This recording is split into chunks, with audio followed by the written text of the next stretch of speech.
welcome to the Jurassic Park 3 Minutes, where we're discussing the second Jurassic Park sequel, 1 minute at a time. I'm Brad. I'm Dave.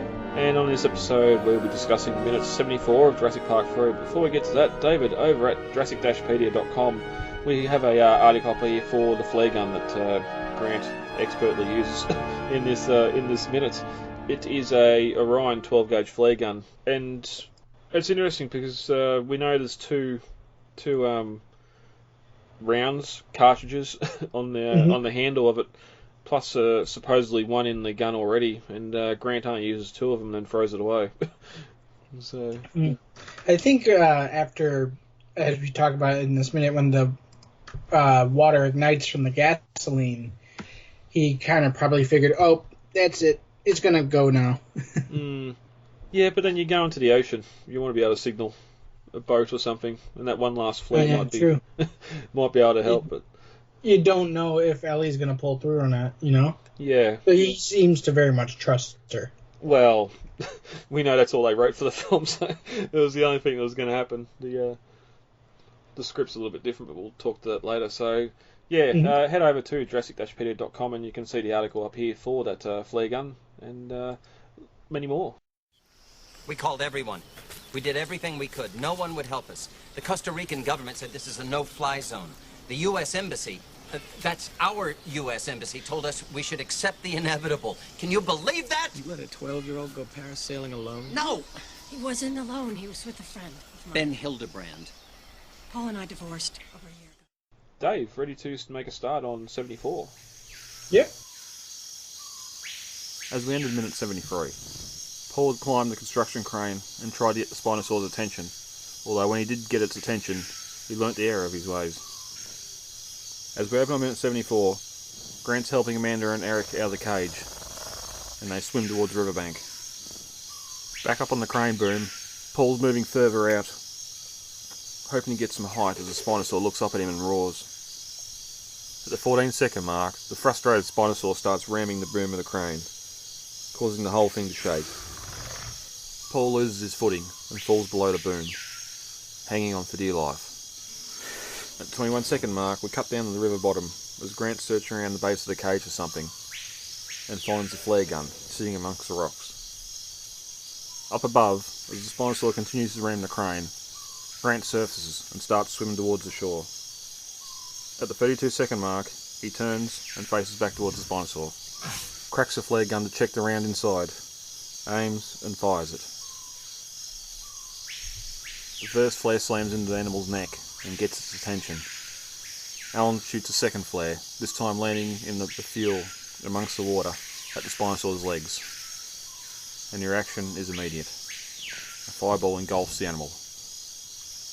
Grant drops the flare gun and starts swimming to the bank to join the others. The Spinosaur roars as the flames continue to engulf it, and looks around for an exit. And as it runs out of the water, away from the fire, it hits the crane, sending it toppling, with Paul, into the river. That ends minute 74 of Jurassic Park 3. As we continue the river sequence here, the Spinosaur roars up at Paul, who's up on that crane, and we can see sort of Grant climbing up on the inside of the cage and helps Eric and Amanda up to safety. And I was re-watching a couple of these minutes here, and that big cage door that comes over does have a smaller cage opening on the front of it, so it's probably the openings are at the same end and not a smaller opening at the other end like I posited a couple of minutes ago. But up on the crane, Paul's in trouble. He moves out further on the crane arm as the Spinosaur stands below him and just looks up at him, maybe only about 6 feet below. It doesn't look like there's a lot of space here between that Spinosaur head and where Paul's standing. No, that's the animatronic too. Oh, even though he's tethered and all that up there, just the rain on your face, you're up on that crane as an actor and looking down at that monster below you. It'd be very surreal. But everyone jumps off the crane and starts to swim for the shore, and Grant dives down into that brilliant blue water. We don't see what he's after just yet. Over the Spinosaur starts ramming the crane's boom, and it sort of shakes around wildly, and Paul slips and falls, hanging from his arms below the main boom, now at an even more convenient biting height. Mm-hmm. And again, it's the animatronic, so it's the animatronic actually banging on that crane, you know? Yeah. I'm sure they had it all set up for safety. I mean, stunt guy, they had him attached to the crane with a cable, so he doesn't, if he falls, he's not going very far, and I'm sure they had the actual crane itself rigged so that it would swing easily up and down when the Spinosaurus tapped it with its snout.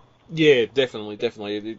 It would have had some sort of rigging on it so it was pulled back, or just making the impacts look more violent than the animatronic hitting. Otherwise, yes, the animatronic, it's powerful, but you still only got that latex nose. It wouldn't take long to chew through it, hitting the steel. But underwater, Grant searches for something at the base of the cage, and that's where he finds the flare gun resting on these large river stones at the bottom of the river.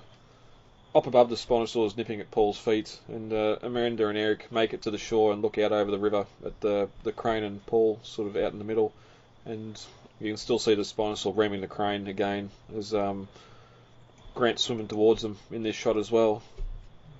Which, looking out across, this is a bit of CG shot here, wouldn't it? Being a wide shot, looking out across the water. Yeah, I think that's CG, but I can't tell. They might have just CG'd the tail. Yeah, true. Because all you can see is it's knee deep in the water, you know. Yep. But this is where Grant stops and treads water and holds the flare gun in one hand and sort of cracks it open to make sure there's a cartridge inside it. And I love he starts treading water and then realises he can stand up.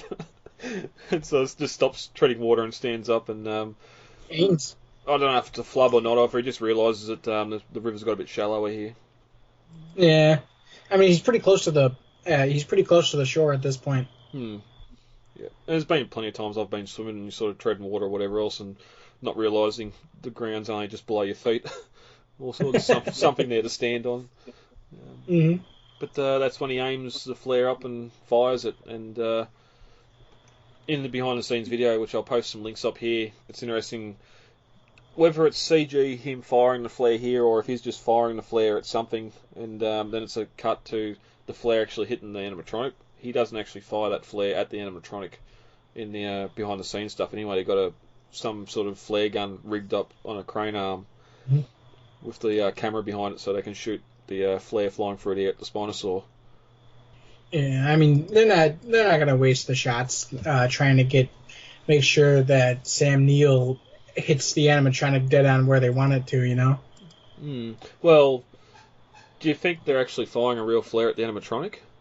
I suppose I'd have to rewatch this behind the scenes, because I don't know if you'd want that. If it's only latex and not skin, if that something hot hits it, it's not going to bounce off like we've seen them. And you'd think it'd just attach itself to the plastic and still the latex and start melting a hole in it. That's true. I mean, that's a good. I don't know. I always assumed that they actually just fired like a little flare canister right at the. I'm not even like a firework, just like a batch of powder or something that sizzles. Well, it'd have to be like white phosphorus. It'd have to be white phosphorus or something that burns super hot to get that glow, wouldn't it? I'd have to see how flare guns work. I think like the hand flares you hold, they can burn you quite severely if not used properly. I don't know how that translates into something you fire out of a flare gun though. Yeah, food for thought. I'll post the links up for the behind the scenes videos and we can have a look and see if it's actually hitting the animatronic. But the flare flies through the air and comedically bounces off the Spinosaur's neck as the animal turns its attention to Grant and looks. It's sort of weird here because it looks like it bounced off and is heading back towards Grant, but then we get a cut and the second flare is flying towards the animal and hits the water below. It's sort of a weird way it's shot here, because you never see Grant fire the second flare, you just sort of cut back to the second one flying through the air. But yeah, it lands down the water below the animal, and in this shot you can sort of see the cage. Seeing it mostly submerged, but it does have that kind of gap up on the top where you can see it. That would allow the actors to get the air that they needed, you know? And where the cage is lying in the water here would have been where the barge was earlier. When we seen Grant tell Paul to get the motor going, just beside the crane here too. just the way it's all set up on the set. My question is would the flare still ignite being after being underwater? Yeah, there's that. I always think of like Mad Max, where you always get shotgun shells and sometimes they fizzle out because just the either gunpowder goes bad or the firing caps go bad after a while, and they might be a contained unit. It is meant to be used in the ocean, so you'd think they could be they'd work if they were submerged in water or something. Mm-hmm. Maybe the cartridge has been wet. It won't matter. The fact, like he held that utility box upside down, they spilled out, so it must have been dry inside that box. That's a good question, though. Again, not knowing how flares and flare guns work, I don't know if your normal handheld flares are waterproof or not either. You'd think they'd have to be. Again, being used for boats in cases of emergency. Yeah, those ones I know I believe to be waterproof because you can use them in any environment, including rain. Mm. In fact, you'd especially want them if it's being used in the rain, you know? Yeah. Stormy conditions, that's most likely when you're going to sink. Yeah. But the result of the flare hitting the water is pretty much immediate, and we get that fireball race up and engulf the spinosaur, which there's some fuel in the water. Maybe this fireball is a little bit bigger than what actually would have been condition of the fuel, how much it spread throughout the water as well. But the thing about gasoline is that it is like it's a petroleum product, so it will basically spread out all over the water until it's diluted enough and it's no longer flammable. Yeah, and it will float on top of the surface too. In the I think in the script, actually, Alan sees the oil slick or the fuel slick created by the barge, and that's what he aims for, which is why the second flare here is aimed at the water and not at the side of the spinosaur again. So maybe that first one to hit the animal's neck wasn't aiming. He was just sort of guessing at where it would go. Maybe never firing one of those guns before, and it went a little bit high.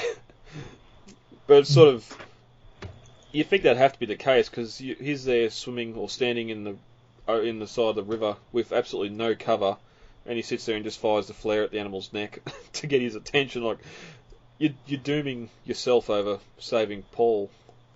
Yeah, he's not worth it. Well, he wouldn't be coming back for Jurassic World 3 if the Spinosaur really wanted to go after him. But it's also here to realise that we never get to see that boat again after the cage is pulled off the front.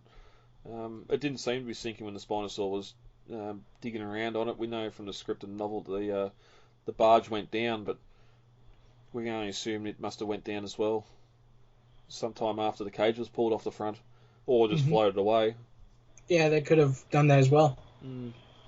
This is where Grant drops the flare into the water and starts to swim towards the others standing on the bank. Again, there should have been one shot left in it, so unless we only get the shot earlier where Grant sort of has the flare gun open then closes it, so maybe he used one of those flares to start with. There wasn't one already in the chamber. Yeah, there could have been. Yep. Yeah, I just found it odd that first the phony throws away, and now the flare gun flows away as well, but it happened. The Spinosaur isn't a fan of the fire, and it sort of roars several times as the flames continue to surround it, and somehow Paul and the crane seem to have that little force field as the fire's leaping up at them. I went camping last night, and the fire started a bit too hot, and my face got really warm, and my sunnies nearly melted off my head, but it certainly know that feeling. Yeah. Fire has a like the radiant heat coming out from it. You might not be near it, but the heat coming from it's still severe, and especially a petroleum fire like this. But he's okay. We cut to the riverbank as Amanda and Eric look on in horror. Eric sort of cries out, "Dad!" and we get a look out over the river as the Spinosaur tries to evade the fire, and looks like it just sort of pushes past the crane, and Paul's hanging below the main boom as it's hit, and the whole thing begins to topple and collapse. And that's where the minute ends. Now, I talked to my uncle. He owns a crane company about this crane, and he said he has no idea what it is. He thinks it was probably either made for the movie or is just like a piece of crap that they just stuck together for the movie. Yeah, I know. I've tried to Google. I know with some other pieces of earth-moving machinery, excavators, and that sort of stuff, you can tell how old they are by just how boxy the cabin, the driver's compartment is on them. Mm-hmm. And so just going back to just how the boxy nature and the way the windows are on this, it looks like it's maybe early 70s, even maybe going back into the 60s as well. So it might have just been something they've found in a wrecker's yard. We know it's going to be submerged in water, so it's definitely not operational anymore. And I think it goes back to the tow motors we see in the Lost World and that as well. Just old stuff here that's years and years old. We know InGen was spending no expense on Isla Nublar, but over here on Sauna, it seems they're just making do with whatever they could find. Mm-hmm. Moving over to script and novel comparisons, after Paul and the cage are thrown further into the river, Paul starts swimming hard to try and lure the Spinosaurus away from his family, and he dives underwater out of sight. Again, sort of like Grant before, firing up at the Spinosaur, Paul's swimming away trying to get its attention, and he's swimming in the water with an animal the water's its natural habitat, so that's sort of a lost cause, trying to divert the attention of the Spinosaur towards yourself. But Grant yells up and points to the heavy crane assembly designed to lifting cages on and off large boats. And now accustomed to fleeing on command, Amanda sends Eric up first, climbing the scaffolding like a jungle gym, which sort of sounds like it's more of one of those dock cranes than this bit of machinery we've seen in the film. And all the while they're trying to spot Paul, but they can't see him anywhere. Grant's the last to climb and reaches the first section as the Spinosaurus returns from the water, slamming into the base of the crane. The whole assembly shudders, threatening to tip into the water.